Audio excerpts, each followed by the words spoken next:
Trevor Myers, Myers Farming, out here in Firebaugh.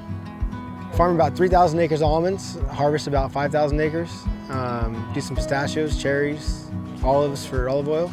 We had 4 of the older style PTO 480 harvesters, been using those for 20 years. So we just got 2 of the new Flory self-propelled low dust harvesters, and it's been a night and day difference.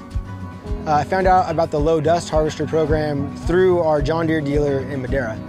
They let me know how it worked. I called in, got some info, and after that the process went quick. I think all in all we were wrapped up in 3 months. So this process was kind of a no-brainer. First off, the harvesters go twice as fast. They produce a lot less dust. It's got 3 chains that allow the dirt to fall to the ground before it actually gets pushed up into the air, like the old style one. We went from 4 old ones that were 25 years old. They were inefficient, they were constantly needing repair, and the 2 new ones are keeping up with what the 4 old ones used to do. So it's just a lot cleaner, faster, more efficient way of doing it.